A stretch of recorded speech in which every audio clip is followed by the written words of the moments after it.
Back around 2016, this one word just exploded onto the scene. Grit. It was everywhere. A bestseller, the talk of every boardroom. People were calling it the secret ingredient for success, the one thing that mattered even more than talent. But was it really this huge new discovery, or was it just some really clever branding?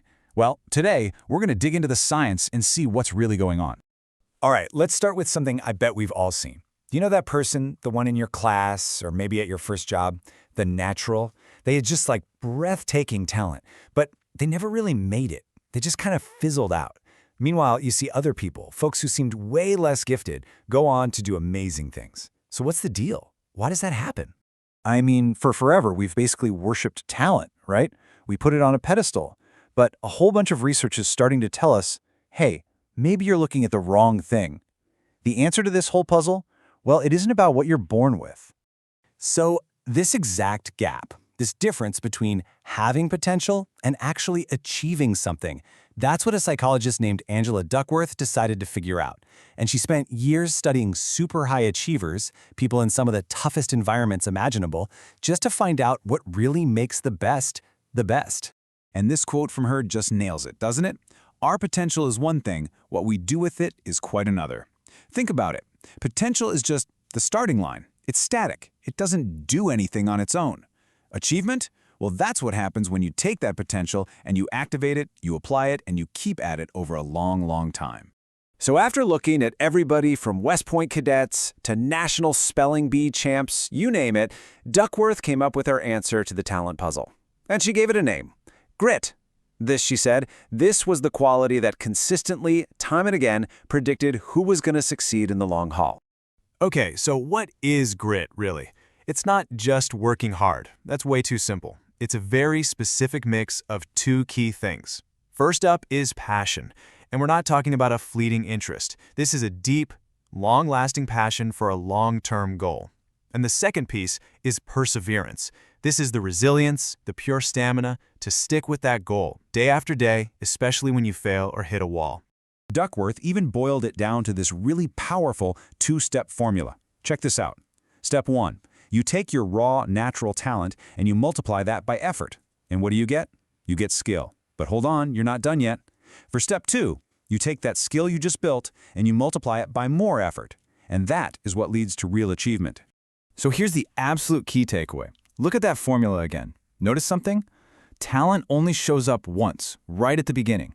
But effort is the magic ingredient. It's in there twice. It's the engine that turns potential into skill and then turns that skill into actual results. This is the big idea. Effort counts twice. Okay, that's a really cool theory, right? But theories are one thing. What about the proof?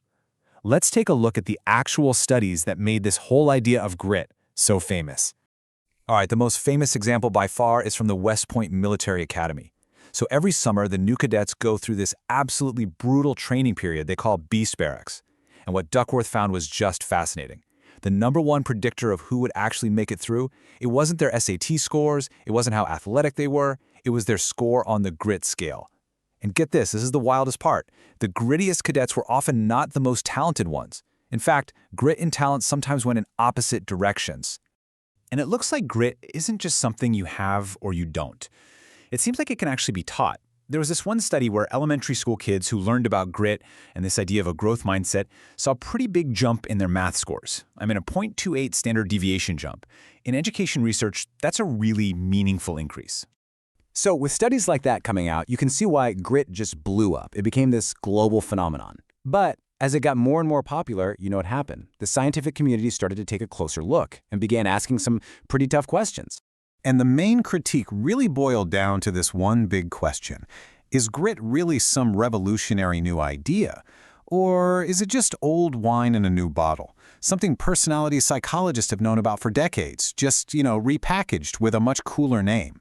See, the critics pointed to this classic, well-studied personality trait called conscientiousness. And when you actually look at the questions on the grit test, things like, setbacks don't discourage me, or I am a hard worker, they sound almost identical to the questions used to measure conscientiousness.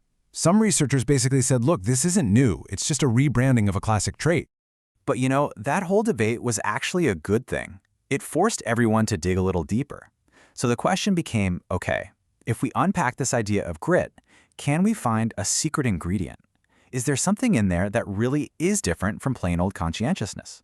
And it turns out the answer is yes. Grit isn't just one monolithic thing. When researchers broke it down, they found it's actually made of two separate parts. There's consistency of interests. That's about sticking with the same goal over time. And then there's perseverance of effort. That's all about resilience and bouncing back from setbacks. And they're not even a 50-50 split. Perseverance actually makes up the bigger chunk. Now here is where it gets super interesting. That consistency part, the piece that looks a lot like conscientiousness, that's a great predictor for things like your high school GPA. It's good for academic success. But the perseverance part, the ability to bounce back when you get knocked down, that seems to be the real secret sauce. That's what predicts long-term, out-in-the-real-world success. And wait, it gets even crazier.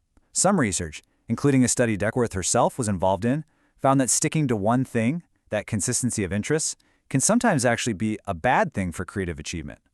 Think about it, right? Creativity often demands trying new things, exploring, failing, and changing direction. That's the total opposite of being rigidly consistent. So this really suggests that the true power of grit is almost all in that resilience piece. And that brings us right back to where we started, back to Duckworth's core idea. But now we see it with a much sharper focus. The real magic of grit isn't just picking one passion and never wavering. It's about enduring the fight. It's not just about falling in love with a goal, it's about staying in love with it, especially when it gets tough and you want to quit. So if there's one thing to take away from all this, is that talent just isn't enough. The real key to long-term success seems to be less about being super consistent and way more about being resiliently perseverant. It's a choice. It's the choice to get back up after you fall down, to try again and to learn from your mistakes. That right there seems to be the real engine of achievement. And that kind of leaves one last question for all of us, doesn't it? What hard thing will you choose to stick with?